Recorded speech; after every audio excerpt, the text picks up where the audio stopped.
Nah, jadi itu hal soal itu ya. Lalu kamu sih, Saifuddin enak, sudah kabur ke luar negeri. Tetapi orang Kristen di Indonesia ini akan mengalami dampak buruk atas perbuatan kamu. Jangan korbankan kekristenan yang ada di Indonesia demi kehidupan dirimu sendiri. Ya, saya dengar-dengar selentingan benar atau tidak, tapi saya mulai percaya ini. Nah, ini adalah poin pentingnya guys ya. Coba dengarkan baik-baik. Ya, kamu juga kayaknya mengejar status seperti Joseph Paul Zhang mendapatkan suaka di luar sana. Ya, dengan subscribers yang setinggi-tingginya karena orientasimu uang, Saifuddin. Assalamualaikum warahmatullahi wabarakatuh. Yang baru mampir di channel ini langsung aja klik tombol subscribe di bawah dan juga loncengnya biar nggak ketinggalan video berikutnya yang akan saya upload di channel ini. Teman-teman, kembali lagi membahas tentang Bapak Saifuddin Ibrahim ya. Nah, Bapak Saifuddin Ibrahim ini ternyata nggak henti-hentinya berkeluar-keluar hal-hal kontroversi di sosial medianya. Kali ini yang diserang oleh Saifuddin Ibrahim adalah Pak Pendeta Joshua Tewu. Saya menyimak video live streamingnya dalam Kalam Kristus ya, nama channelnya. Di situ terlihat Bapak Joshua Tewu menanggapi video Pak Saifuddin Ibrahim. Tentu teman-teman, di sini saya bukan fokus membahas tentang perseteruan antara Bapak Joshua Tewu dan Saifuddin Ibrahim karena itu bukan ranah saya tentunya. Melainkan di sini saya ingin mengajak teman-teman semua untuk melihat statement dari Pak Joshua Tewu yang luar biasa mengungkap apa sebenarnya yang diinginkan oleh Pak Saifuddin Ibrahim ini menyerang banyak orang di Indonesia. Mulai dari orang Islam juga diserang, sampai dari kalangan pemuka agama mereka pun juga diserang. Oke, tanpa berlama-lama langsung aja coba kita dengarkan ungkapan dari Bapak Joshua Tewu ya mengenai Pak Saifuddin Ibrahim ini. Simak baik-baik, 1, 2, 3. Sudahlah kalau sudah jadi Kristen, tekuni Kristen, dalami Kristen. Nggak usah jelek-jelekan agama lain, cari-cari penyakit masalah. Apa? Makanya kalau masuk Kristen, belajar, ikut sekolah Alkitab, ikut sekolah teologi supaya ngerti ajaran Alkitab. Bukan modalnya cuma jelek-jelekan agama lama, jelek-jelekan nabimu yang di agama lama, kitab suci lama di agama lamamu. Ini bukan penginjilan, ini bukan pengajaran, ini justru memprovokasi umat Kristen membenci umat Islam. Saya tolak itu, saya tidak setuju sama sekali. Ya, betul sekali. Itu adalah provokasi gitu guys ya. Mengajak umat Kristen untuk membenci umat Islam seperti itu. Ya. Nah, jadi itu hal soal itu ya. Lalu kamu sih, Saifuddin enak, sudah kabur ke luar negeri. Tetapi orang Kristen di Indonesia ini akan mengalami dampak buruk atas perbuatan kamu. Jangan korbankan kekristenan yang ada di Indonesia demi kehidupan dirimu sendiri. Ya, saya dengar-dengar selentingan benar atau tidak, tapi saya mulai percaya ini. Nah, ini adalah poin pentingnya guys ya. Coba dengarkan baik-baik. Ya, kamu juga kayaknya mengejar status seperti Joseph Paul Zhang mendapatkan suaka di luar sana. Ya, dengan subscribers yang setinggi-tingginya karena orientasimu uang, Saifuddin. Ya, dan kemudian viewers yang besar, bikin kontroversi, terus sengaja bikin ribut di Indonesia ini karena kamu tahu banget yang namanya kehidupan beragama, sensitivitasnya itu tinggi sekali, dan Anda tahu banget bagaimana caranya bikin orang Islam marah gitu. Ya, benar sekali. Pak Saifuddin ini sangat tahu bagaimana caranya membuat umat Islam itu sangat marah sekali. Karena Pak Saifuddin kan pernah menjadi orang Islam sebenarnya. Ya, sedikit ataupun banyak tentu dia tahu juga lah tentang agama Islam, dan dia tentunya benar-benar tahu lah yang mana hal-hal yang diungkapkan menjadi sensitif dan membuat seluruh umat Islam itu marah. Bukan hanya di Indonesia, melainkan bahkan dunia. Coba kita simak lagi. Itu ya, dan akhirnya betul kan, sudah jadi viral. Pemerintah juga ikut bicara, dan itu alasan Anda akan mengajukan. Saya minta suaka karena saya mau dibunuh sama orang-orang Islam di Indonesia karena saya memberitakan Injil. Ya, saya pindah, saya keluar dari Islam dan itu bullshit. Itu kebohongan besar, itu penipuan publik yang Anda lakukan. Karena apa? Orang Islam tidak mau bunuh kamu kok. Ya, sampai kamu buat masalah begini. Memang kamu yang sengaja provokasi orang Islam untuk supaya membenci kamu, membunuh kamu agar apa? Ada alasan nih. Nih saya dibenci nih, saya mau dibunuh, saya minta perlindungan, suaka. Ini licik banget ini. Ini bukan begini jiwa Kristen, Saifuddin. Ya, ini betul-betul makanya saya bilang, apakah Anda kesetanan ya? Ya, semoga pemberi hak suaka ya, lembaga yang memberikan hak suaka kepada siapapun lebih cermat lagi melihat siapa yang pantas menerima hak suaka. Apakah orang seperti Pak Saifuddin Ibrahim ini cocok untuk menerima hak suaka? Ya, harusnya bijaksana lah ya. Coba kita simak lagi. Sampai Anda seperti ini ikuti pikiran setan.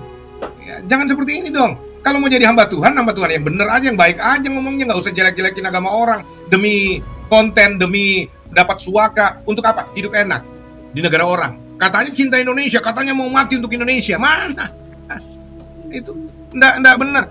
Dan saudara-saudara yang kekasih, ya saya memang tahu bahwa untuk kamu mendapatkan perlindungan dan suaka perlu membuat onar, supaya seolah-olah nyawamu terancam di Indonesia, maka ada alasan kamu meminta perlindungan. Tapi itu kan cara yang tidak benar, licik yang saya bilang tadi. Kamu tahu persis bahwa isu agama di Indonesia ini sangat rentan, sehingga itulah yang kamu peralat. Kamu tahu persis cara bikin gaduh, yakni menggunakan isu agama, terutama dengan mengganggu dan menghina agama mayoritas. Ya, nah, Saifuddin Ibrahim perlu saya jelaskan kepada Anda, mengapa mereka orang-orang dan lembaga banyak bertanya kepada saya, karena mereka tahu bahwa saya dekat dengan kamu, bahwa Saifuddin Ibrahim pernah belajar kepada saya, khusus pengajaran tentang kristologi. Ya, Bapak Joshua Teo ini mengaku ya pernah dekat dengan Bapak Saifuddin Ibrahim. Artinya Bapak Joshua Teo ini tentu berbicara berdasarkan apa yang dia ketahui selama ini pernah bersama dengan Bapak Saifuddin Ibrahim gitu guys ya. Tidak dikarang-karang gitu lah ya. Coba kita simak lagi. Karena ketika Anda diserang oleh saudara-saudara yang berapologet dari Islam tentang Tritunggal, Anda nggak bisa jawab, belepotan, ancur-ancuran. Ya. Lalu kemudian Anda minta belajar tentang kristologi itu. Saya sampaikan.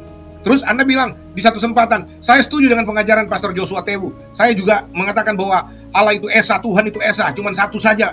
Ya, Tritunggal salah. Ya, itu Anda katakan itu di persekutuan Tali Kasih loh. Banyak orang-orang dengar itu. Ya, Anda katakan itu. Istrimu juga dengar kok itu. Ya, tapi kemudian Anda bilang begini, cuma ini nggak boleh terekspos ya, karena kalau orang tahu Saifuddin Ibrahim sama ajaran dia dengan Joshua Teo, nanti nggak ada yang undang saya lagi. Terus gimana dong donasinya untuk pembangunan ini dan seterusnya dan seterusnya. Orientasimu duit dari dulu, bahkan kau berantem di depan orang-orang Tali Kasih karena uang dengan istrimu dan seterusnya. Ya, itulah poinnya. Orientasinya adalah uang, teman-teman. Jadi dia menggunakan nama agama untuk mendapatkan cuan gitu ya, dengan mengadu domba antar umat beragama di Indonesia. Astagfirullahaladzim. Kita dengarkan lagi coba ya. Tapi sudahlah, itu urusan pribadimu. Saya cuma mau kasih tahu kepada saudara, ini salah yang kau perbuat ini. Ya, kamu bukan membahayakan dirimu saja, kamu mengacau, memprovokasi konflik horizontal antar agama ini loh. Ya. Itu sebabnya banyak pejabat-pejabat juga telepon sama saya dan mengatakan bagaimana Anda tidak bisa tertibkan kawan Anda. Waduh, akhirnya saya harus bicara ini. Ya, apalagi bicara sangkutan saya difitnah masalah uang dan saya dituduh jahat dan seterusnya. Oke, Saifuddin Ibrahim, dengar ini baik-baik. Yang kedua, mengapa saya menjawab semua orang atau lembaga yang bertanya kepada saya bahwa Anda tidak mewakili kekristenan di Indonesia? Memang betul, saya pernah bilang Saifuddin Ibrahim tidak mewakili kekristenan di Indonesia. Dia mewakili pribadinya ketika dia melakukan penghinaan, penistaan, provokasi terhadap umat Islam. Karena tidak ada ajaran Kristen seperti itu. Ya, Bapak Saifuddin Ibrahim ini tidak mewakili gereja manapun gitu guys ya. Karena itu adalah ungkapan pribadinya. Jadi di sini kita sebagai muslim dan ataupun ada orang yang beragama di luar muslim gitu ya, atau Kristen, jangan terprovokasi dengan Bapak Saifuddin Ibrahim ini. Dan sebagai orang yang sangat cinta dengan agamanya masing-masing sehingga rela mengeluarkan uang banyak untuk perjuangan agama itu sendiri, kita harus cermat juga melihat siapa yang pantas untuk diberikan donasi itu. Karena sebenarnya pembuka donasi itu juga ada baiknya memberikan kesempatan orang lain untuk bisa beramal atau ikut serta berjuang di dalam ajaran agamanya. Kalau di Islam itu bisa mendapatkan pahala jariah kalau kita donasikan harta kita pembangunan masjid ataupun membantu aktivitas peribadatan orang lain gitu. Jadi yang perlu dilihat adalah cara orang tersebut menghadirkan donasi itu dengan cara apa? Apakah dengan cara provokator gitu ya atas nama agama ataupun lain-lainnya, dan juga perlu dilihat penggunaannya untuk apa. Apakah untuk memperkaya pribadinya dia saja atau gimana? Jadi perlu hati-hati memang ya, niat hati kita baik untuk membantu, memberikan donasi agar ya bisa mendapat keberkahan, tapi malah ketipu dengan perbuatan buruk mereka yang mengatasnamakan agama. Dan teman-teman, banyak juga tokoh yang berbicara bahwa Pak Saifuddin ini perlu diperiksa kejiwaannya. Jangan-jangan dia sedang sakit mental ataupun mengalami stres, depresi yang luar biasa sehingga ucapan-ucapannya itu seperti orang yang tidak normal gitu guys. Coba teman-teman bayangin ya, Pak Saifuddin nantang Pak Mahfud MD untuk main catur, yang kalah suruh lompat ke jurang. Coba itu apaan itu? Sama sekali bukan perkataan seorang rohaniawan, sama sekali bukan perkataan seorang pemuka agama seperti itu. Lebih tepatnya itu seperti anak kecil gitu yang nantang-nantang orang lain yang sok jago gitu ya. Tapi Tapi teman-teman, sebenarnya tujuan saya mereaction video tadi itu ya tidak lain dan tidak bukan ingin menyampaikan jangan terprovokasi, karena saya lihat mengenai hal ini sudah merembet-rembet gitu ya kemana-mana dan sudah terlihat seperti isu pertikaian antar agama, padahal bukan teman-teman.